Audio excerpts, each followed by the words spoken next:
Hey everyone, on today's Contractor Growth Network, we're talking all about identifying red flags when it comes to prospects. And the whole reason for this is because if you can nip a problem in the bud, it's going to pay off so much in the end. So we're going to talk about some of the red flags that we see when dealing with contractors, because it kind of shows a bit behind the scenes of what the relationship might look like, and then talk to you about some of the red flags that a lot of our contracting clients deal with and how they either overcome them or how they sidestep the problem in its entirety. Stick with it.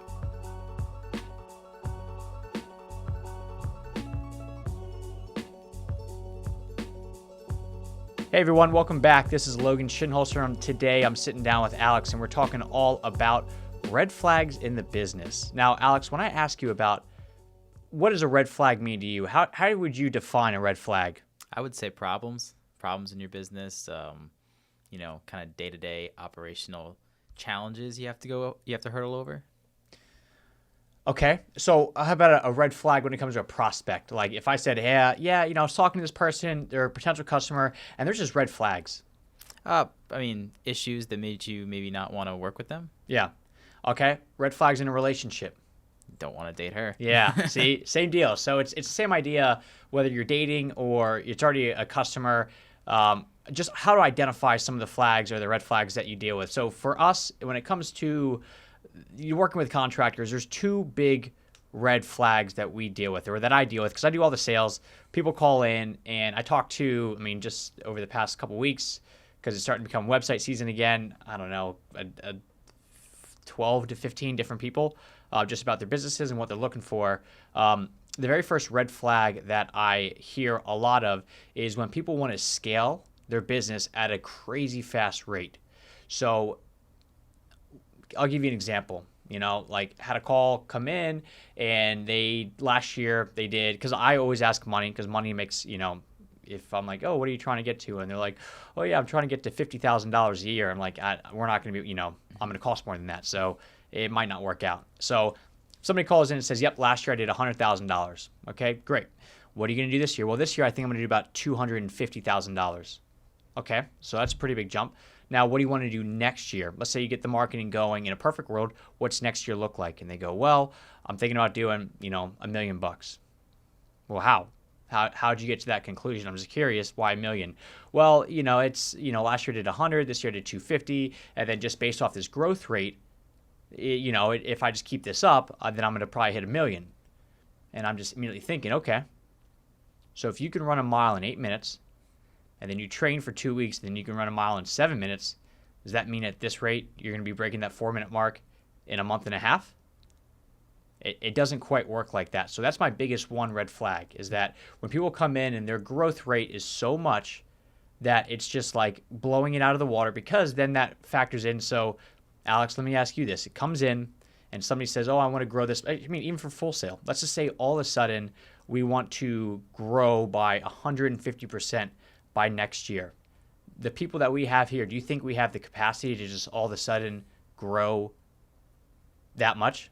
We're a small company. It would take some, nothing's impossible, but it would take some real hard digging and working to get that. It would take a lot, right? Yeah. Like everybody would be at 80 hours a week, stressed out, which is its own problems, but it's a lot. Mm-hmm. So that's kind of the first thing that I deal with. So when people say something like, I want to grow this crazy amount, I just, how? How do you want to, what's going to be the difference? Or let me ask you, what was the difference between the 100,000 and the 250,000? And if they say something like, well, we hired more crews, so we now have the ability to do more production. Last year we didn't. A little feasible. Or, hey, I started doing some online marketing and it's starting to really catch. I'm just trying to kick it up a couple more notches with you. Also feasible. But if it's something like, yep, I just, last year was our first year in business, and then this year is the second year. So last year was only a half a year of production, and this year is a full year of production.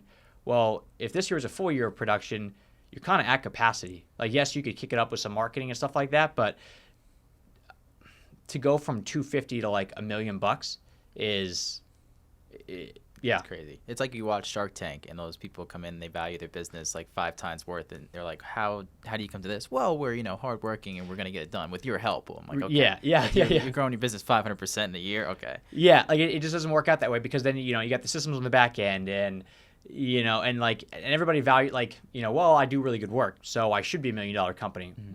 What makes you say that? Like, Yeah. does the other people not do good work? Yeah. So you kind of fall into that boat. So it's the idea of just that you have to be kind of realistic with, the growth rate there. So for me, when people say that, the first question I ask is like, how do, what's the difference maker between this year and next year, and then what was the difference maker between last year and this year? And if it makes sense, then we could talk about that, talk about some realistic expectations, and I always try to dial them back a little bit. I know like a lot of like what you're supposed like it's almost like I'm selling against myself. Like, oh yeah, like if you're a used car or a car salesman and somebody's like, yeah, I really want to get this car because I want to show off to my friends and family and pick up a bunch of like hot girls. Like this car salesman's not going to be like, yeah, just if you get this car, that's not going to happen. Like they're not going to do that. Yeah, like they're going to be like, yeah, dude, for sure. So Yeah. it's almost going against myself where I'm like, hold on, let's dial it back a little bit, but because you should be like, yeah, man, for sure. Like we'll work together and like you'll hit $1 million next year, no problem. But in reality, it also sets you up for failure because it's almost an unobtainable goal the next year. That if they think that they're going to get there with your help, and then you don't get there, you get half that. They're like, oh, well, he didn't get me to the $1 million like he said he would. Right. So it's like almost looks negatively on you, even though deep down it's kind of unobtainable at this point. Because then at that point, like, yeah, we made some money, but like from a reputation standpoint, like how do they feel about the business? Yeah. They're frustrated. So I dial it back big time, and I'm like, okay, great, let's talk about that. Let's talk about some realistic expectations here, because now that you're full time, and I deal with this a lot with people who have never spent money on advertising like digitally. So they'll say like, yep, well last year I did $400,000 in total revenue, and I spent $0 on digital marketing. So if I'm going to spend $10,000 in digital marketing, I expect to at least double. Well, how like how do you know what's like what aspects you need to do, what what platform you should like advertise on. I mean, that's you have to know it works, and when you just build everything off of referrals and networks and stuff like that, like if you said to me like, hey, last year I spent $10,000, we made $400,000 total, and I spent $10,000 on marketing online, and we made of the 100 of that came from online. So if I'm going to spend $20,000, I expect $200,000. Well, that makes a little bit more sense, because now it's a ratio of, for every $1 you spend online, it's $10 that you're making in your pocket. So if you're going to go from $10,000 making $100 up to $20,000 making $200, that's feasible. But when you go from nothing to something, it's not like you're going to double or things like that. So it's unfortunate that like it's not based off of like, oh, this is what I spent last year and this is how much money the company made. So next year, if I double the marketing spend, I expect to be double. It's not like that at all. It just doesn't work. Do you think subconsciously when contractors come to you and say these goals, you think they know that they need someone to talk them down a little bit because they want to shoot high and not undersell themselves? Or do you think that they literally think that that's possible within 6 months to a year? See, I don't. I think they think it's possible. Yeah. Because like nobody goes into this just saying, I just want to build a steady Eddie slow business. Like because of the age of entrepreneurship and like everything these days is like, oh, just if you got a good idea, just go out and raise $20 million, get some venture capital, and you're going to scale it, and that's that. So I think speed and growth is everything, and nobody's patient. Like for us, like we're growing very fast. Like if you would have, we've been in business now for 2 years, and if you would have said, hey, by this year you're going to be like looking at 600, I'd be like, yeah, I don't think so. Yeah. Like that's like maybe 300 would be like super nice, but like there's no way. So it's just like we're growing very fast ourselves, but it's and because like I'm not going to sit here and slow the train down. I want to grow steadily where it's like everything's under control. But if somebody like, I don't ever want to be like, yeah, like we're no longer accepting clients, because I'd like to continue to keep the ball rolling, but do it at a steady pace. So, but like if you said, hey, like if this year you guys do 600 and next year you guys are going to, do 2 million, do you want that, Logan? I'd be like, what got me to 600 is not going to get me to 2 million. So I need to figure out other systems and processes in place and make sure that everything I have is like pretty hot. So that way it's, it's all set up. So it's not, we're not selling a bunch of jobs and then we can't come through, because that happens a lot too of, selling a bunch of jobs and then you realize everything was underbid. and then you got to take the new deposits to pay for the old stuff, and it's just this robbing Peter to pay Paul type situation. That's what that what's that Fire Festival dude? Oh, Billy McFarland. Billy McFarland. Have you ever seen that documentary? Yeah. That's what he was doing, where he was like selling like Super Bowl tickets, right? And then to actually buy the tickets for the people that bought them, he's then selling tickets to like the Jennifer Lopez concert. Yeah. And he's literally just like, so it's almost like a pyramid scheme where it's at some point it's gonna run out. Yeah. So I think people they think they can scale that fast because if nothing else, I'll just sub the workout. Well, it's a lot hard, if you ever look online, it's a lot harder to find subs than you think it is. So I think people think on paper, yeah, we could totally do this because we've got our stuff together. But in reality, people, I think people sometimes overestimate what they can do. Yeah. So I would almost rather just hey, look, if you want to go from 250 to $1 million next year, cool, do it, or even 250 to 800, but that's a hell of a jump. So be prepared to, kind of get your ass handed to you little by little along the way, just because it's almost inevitable. Yeah, I like what you said when the jump from 600,000 to 2 million is a big jump, and it's not what got you to 600,000 is not going to get you to 2 million. Because I think a lot of people overlook that too in anything in life. That what got you here is great, but it also to get to the next step and beyond, you got to do something maybe a little different. There's a in one of the books that I read, there's a rule that's everything comes in 3s and 10s. So it's when you get to your next level of stuff, so when you get to 3 employees, right, what's working for you at 3 employees is not going to work for you at 10 employees, and then what's working at 10 is not going to get you to 30, and what's working at 30 can't work at 100. Same with money. So if you make 100,000 a year, it's different than 300,000. 300,000 is different than $1 million. $1 million is different than 3 million. So it's one of those. So you just kind of have to continue to change your processes and stuff because, we don't have the capacity for anything like that. So I like to just take people in. If they come in with these crazy goals, cool, I'm in, let's do it. However, I need to dial you way back just to set expectations, because if you're I want to do, let's just say the 250 to $1 million. If I said, well, what if we went from 250 to 450, spend a little bit of money on marketing, how's that sound? And if they're no way, I'm all right, I don't think they're the right fit, just because I don't want to set this thing up, get 3 months in, and then it just spiral out because either the leads aren't coming fast enough for you because it's just you're trying to get people to buy stuff from you that aren't ever going to buy, or you don't have the production. Either way, it's it doesn't work out. You gotta get to 450 before you get to $1 million. That's exactly. So that's the red flag number 1. Is I always dial them back. So red flag number 2 is going to be crazy enough when contractors talk shit about other contractors. So imagine you're dating a girl, right? And you're oh yeah, and you start to date her, you start talking to her, and all she does is talk crap about all of her ex-boyfriends. Oh, this guy was a jerk because of this, and this guy sucked because of that. What would you think? I think she got dumped by a lot of guys. You see, you think there's something else going on there, right? Yeah. So that's kind of how I deal with this as well, is when I start talking to people, and I'm so tell me about the business, and then the way that they explain their business to me is by putting other businesses down. It shows me that maybe they're not that confident in their business, or maybe they're I'm not saying if I prompt you to do it, and I'm tell me about the other businesses around, what makes you stand out, and you're oh, the other people don't really focus on this, cool, I asked that. But if you lead with that, it's the same thing when I talk to clients who are Alex, let me tell you, man, I'm a really good salesman, I just need more leads. And I'm just thinking sales and marketing are tied together. So if you're a really good salesman, the better of a salesman you are, the less leads that you need, right? So if you're really that good, and then you kind of dig deeper and you learn, oh, I'm a really good salesman when people pass me a warm referral. Well, yeah. Of course everybody is. They're halfway in the door. Yeah, they did all the work for you. Yeah. It's so it's super easy. So, so when you start to talk crap about other contractors and your competitors unprompted, that's generally another sign that the business itself is actually a bit more unstable than I thought, because you're relying on putting other people down. It's almost I don't want to go back into politics, but in the last presidential race, right?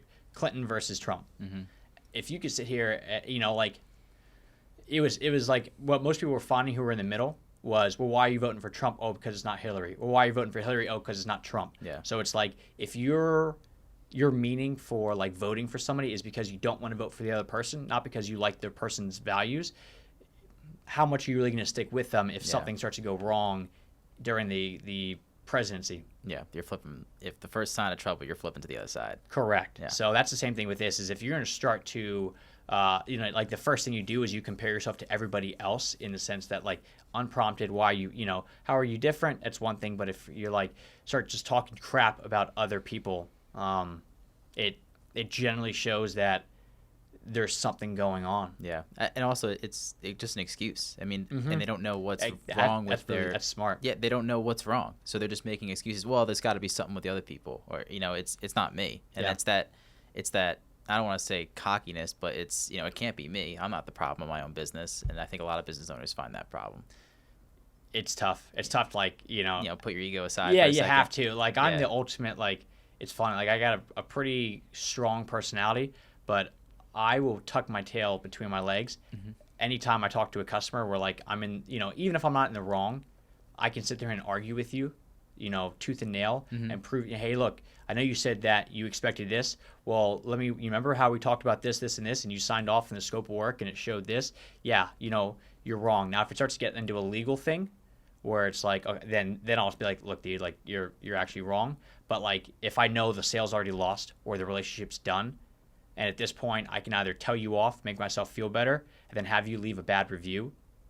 That's not worth it. So I'd much rather just swallow my pride and just put it back on me, even if I deep down I'm like I don't know anything else I could have done to get this point across. Yeah. I will put everything back on me because it really most of it really is my fault. Like and it goes the other way because if you go too hard on yourself, it also could be damaging. Right. So which is a problem I've kind of had where I'm like, at what point do I not cross that line and not say, all right, it's, yeah, like you're totally right. Like I should have done this different. I should, because I don't want to totally like, from not just from an ego perspective, but then if I'm like blaming myself all the time, then like, it's going to look bad as a business.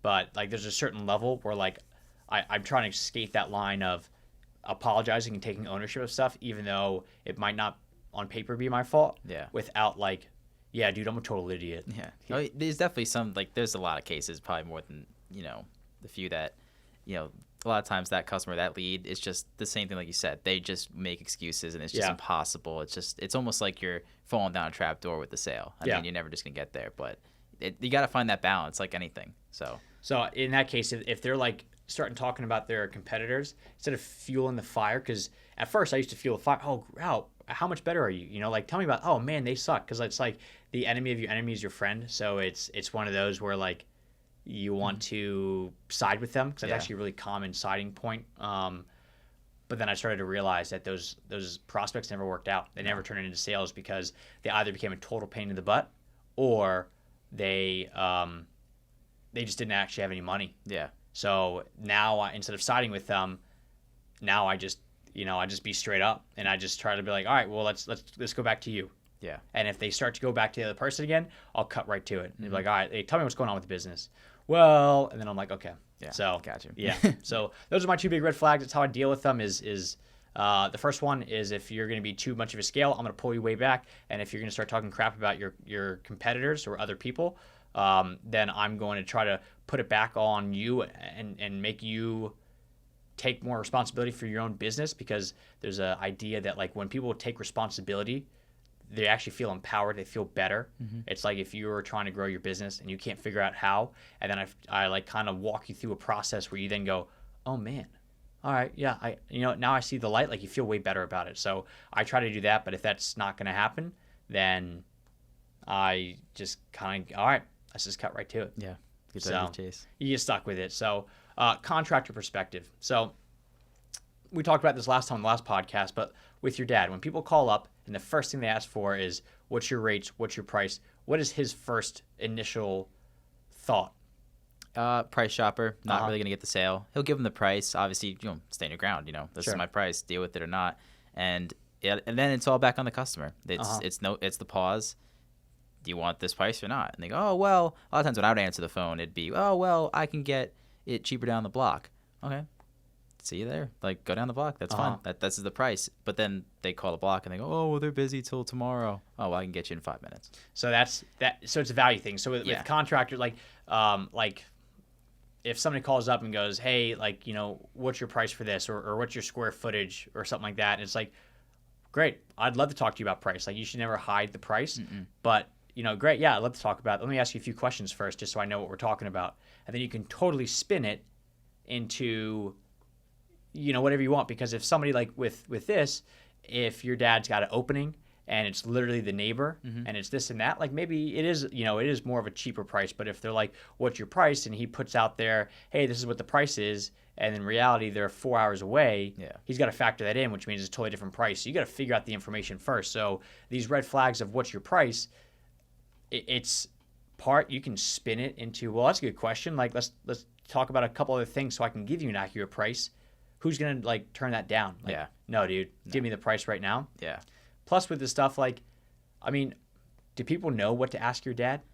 I mean, with them, it's just all about really price, and then if it's if they can, and if it's time sensitive, like we talked about last podcast, it's those two things. But also on the business side of it, for my dad and contractors, you want to work with people that want to work with you too. Right. So if they're just going to call you once and there's no chance for an ROI to them to come back a second time, then it's almost like, well, I'm not going to rush out for you. I'm not going to put you on the schedule, or you're going to get you're going to get the more expensive price.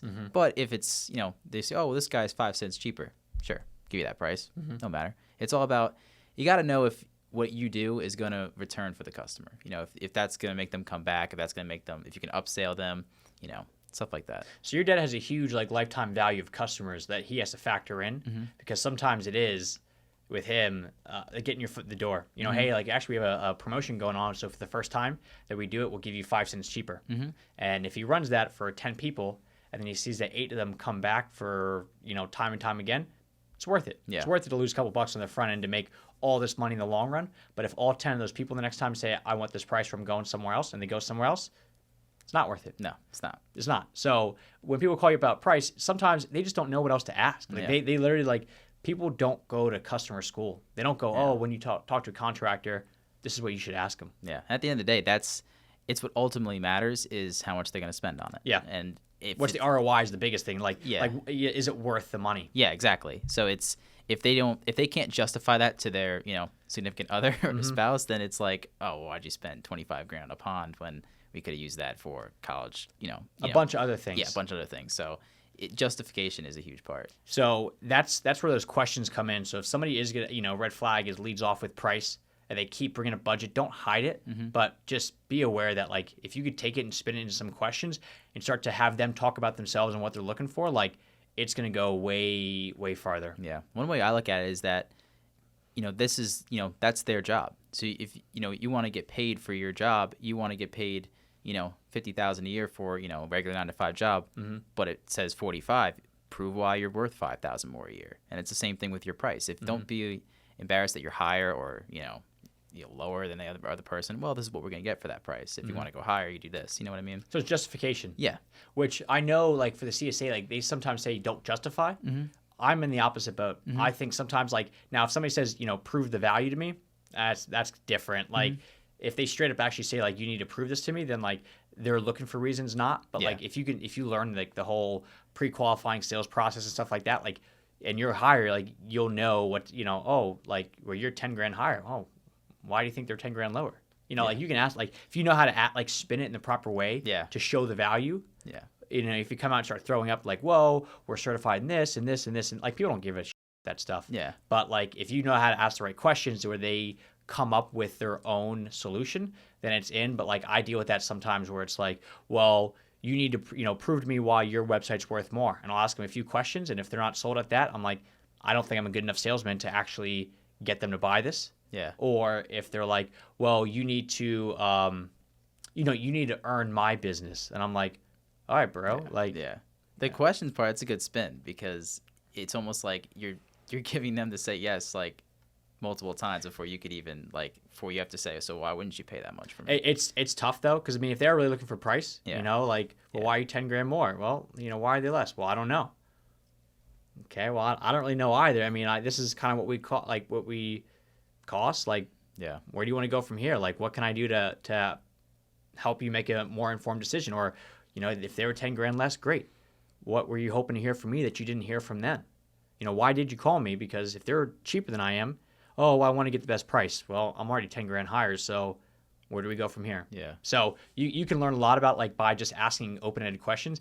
It's tough. Yeah. It is not. It's not like something that you can just like rattle off the bat of like, oh, let me ask you like this series of 9 questions that like is gonna work every time. Yeah. So it's a challenge, but if you can learn how to spin that when they ask these tough questions, sometimes the red flags are not actually red flags. It's just that they don't know what else to ask. Like they literally just like, I mean, think about a first date. Mm-hmm. Like, are you super cool and calm and suave and no, You're nervous. Yeah. And that's how they are because they don't want to get taken advantage of. Yeah. And nobody likes to get sold to. So they're nervous. So they're just asking whatever the hell they can rationalize in their mind because they're not calling you up and going, hey, I want to get my, I want to get a palm put in my house. Tell me about the follow-up warranty process. Like, yeah, no one does that. Yeah, they just, because like that's not a quantifiable thing in their mind, but how long does it take?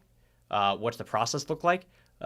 Price, stuff like that they can actually rationalize that and they can refer that back to somebody else or like relay that message. So it's not always a red flag, but if you know how to ask a couple questions around that to identify, hey, what's really going on here when you're asking me for the price right off the bat? Are you looking for the lowest price or are you just trying to figure out what you're even going to get for that amount of money? It's almost like different paths you can go down each time one of these red flags shows up. It's like, all right, we'll go down this path and see if we can get back to the main road almost. Exactly. So that's kind of like the biggest red flag that I hear a lot of times from contractors.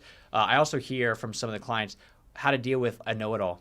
Somebody that tells you what, hey, yeah, I watched some YouTube videos on how to, do drywall myself. So like, can you do it this way? And it's just like, well, if you watch the drywall, these videos on YouTube, what are you calling me for? Yeah. And because I hear that a lot, yeah, Logan, like I could build my own website, but like I just don't have the time. And in my mind, I'm like, okay, is this a know-it-all or is this somebody that just like, they could? Because like, yes, like, you and I could renovate a kitchen just based off of what we have on the internet because everything's out there. Mm-hmm. It would take us for freaking ever. Yeah. But I wouldn't lead with that with a kitchen remodel. Like, just so you know, I could do this myself. Yeah. But I just don't have the time. Like, yeah, I don't have 3 years. That's a customer ego. So it's almost like, how do you deal with the customer's ego too? So in this case, I mean, if you had a customer that's calling you up saying, I could do this myself, or if they're like telling you how to do your job, you just almost have to kind of set that expectation. And again, ask the questions. Well, if you could do this, what are you looking for? Mm-hmm. Okay, well, like if you know how to do this, why, what are you calling me for? Well, I just don't have the time. Okay, well, that's understandable. So what are you looking for exactly? And if they're like trying to tell you exactly how to do it and it's exactly in line with how you do it, like, all right, perfect, man. Sounds like you nailed it. Stroke their ego a little bit and go in there and just do that. But if it's a little bit different, then that's when you set the expectation. And it's not the whole like, well, I'm just going to do it because it's going to have the same outcome. Mm-hmm. And then they're going to start to question and stuff. But I would just set the expectation of like, hey, look, like I understand you read that online. Like, how important is it to you to have it done the exact same way? What if I could get the exact same result, but I kind of have my own process? Yeah. Sounds like full transparency is kind of like the key. That's all it really is. Yeah.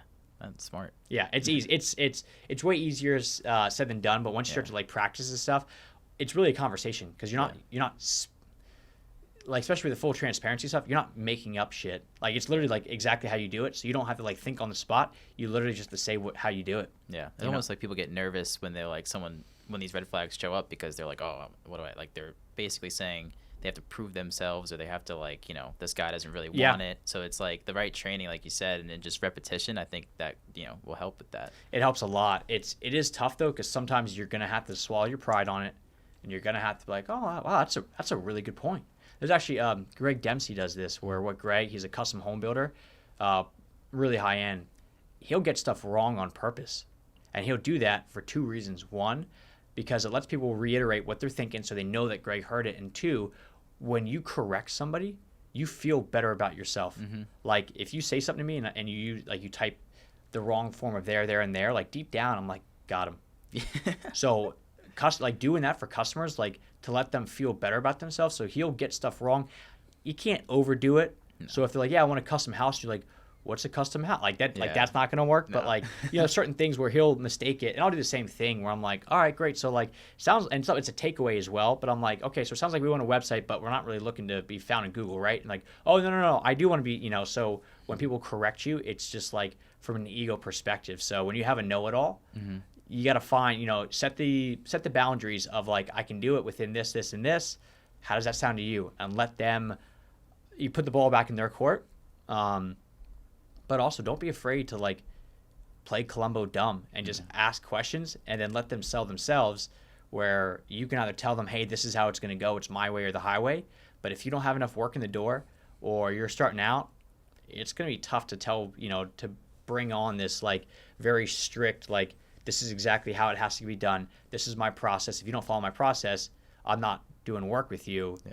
Then, and it goes both ways. Like a control thing too. It is, yeah, and you kind of run into that. So if you're getting people that are like left and right, like sending you, and because every so often I know like my dad will get like people like sending him like plans, like architectural plans for a pond, and he's like, I don't know what any of this stuff means. Yeah. Like, there's nothing, or people like they have their own process because that's how they think the stuff should go. Mm-hmm. So I know when people think things should go a certain way and they don't, it creates this mini anxiety in their mind. So like, let's say, for example, consultation fees. Nobody really expects consultation fees. So if you haven't done a good job on the front end of selling the job or pre-qualifying the job over the phone, if you throw out a consultation fee because it's different, not necessarily it's a bad thing, but it's just different than what they're expecting, it's going to create this mini anxiety in their head. So everything should be how they expect it to be. But if it's not, because it's part of your process as a contractor, you just need to build a lot more rapport and trust up front. So that way, if you do throw them, not really curveballs, but like mini curveballs, Yeah. it's like when you get a new car and the buttons are all different. They're all there, but they're all just a little bit different. And at first, you're like freaking out, like, where's my emergency blinker? Like, how do I turn this thing on?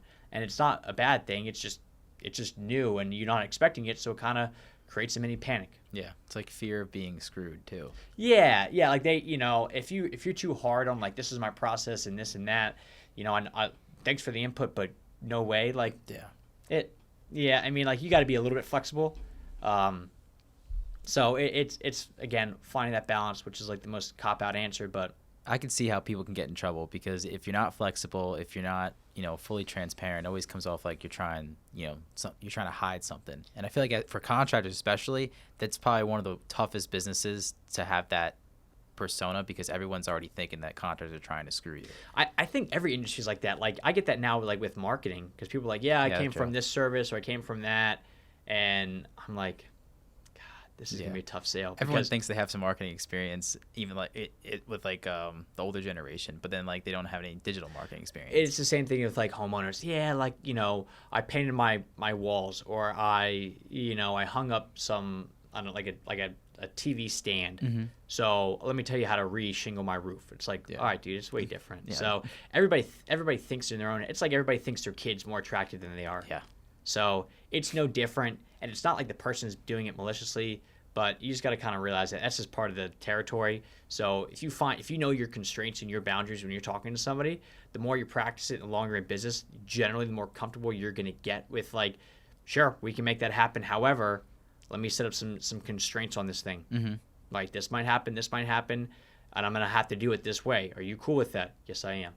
And that's it. I mean, that's really it. So you just got to kind of swallow your pride a little bit, let them do a bit of the talking. So they sell themselves because it's really their idea. It's the idea of like, if you can get a customer to like write their own contract or fill in the blanks of their own contract, they're less likely to back out of it later because they're the ones that's filling it out. That's smart. Yeah. That's really good. Yeah. So it's kind of like if I said, Alex, what's your salary want to be? And you're like, oh, $150,000. And I'm like, perfect. Like in my mind, I'm like, great. If I tell you, hey, Alex, your salary's 50, it's still good, but because you came up with the idea, it's your idea, not mine. Yeah. You got to live with it. It's like psychologically where you want that win. That exactly. You did it. Yeah. Exactly. So if you let the customers be the hero and let them dictate what's going on, as long as it's within your constraints and it's exactly how you're going to do it, you're going to win every time because they're going to feel like they're the ones that did this. But you don't have in it. But if you play hero yourself and say, I'm going to come in and do this and take all your problems away, it just commoditizes you. Like, yes, they're going to like it, but they're not going to like it nearly as much as if it's your own idea. It sounds like it's all, psychological. Like it's all like how to deal with people, different kinds of people. It's mind blowing to hear this. Yeah. Yeah. So guys, today the big takeaways are some of these red flags, like you should be identifying what they are. And the more in business that you get, the more you're going to start to pick up on stuff, but don't always let it screw with your mind. Like if somebody calls in and says, hey, what's your price? Like, again, they just might not know. Like it's not their fault. Like, I mean, if I asked you, like, what's it cost, Alex, to paint the entire exterior of a house? I have no idea. Exactly. Yeah. Nobody knows what a website costs. Nobody knows, like, because it's not common knowledge. You know what a car costs because So many out there. It's so many out there, right? Yeah. But like, especially with services where it's a car is a product, painting a house is a service, right? So it's different. Everybody's different, and like you can get a website for $100,000. You can get one for $100. So it's literally it's all over the map. So how do you know? So it's not anyone's fault. So when you hear these red flags, just know what questions to ask based off of that. And a lot of times it's very easy to go, that's an interesting question. Do you mind if I ask you, or do you mind if I ask you some questions just to make sure I get the answer right? And they're always going to say yes. But if they go, nope, all I want to know is the square, price per square foot, then you go, I would just throw them something really high, just as like a FU offer, just to kind of get them off the phone, because like they're just kind of a pain in the ass to work with. Deal with them. Yeah, exactly. So, guys, that's it. Big takeaways. Make sure that you're asking questions around your red flags, so that way they're not always going to be red flags. It might actually, earn you some business, and nobody wants to get screwed. So, good luck with it all. Have fun.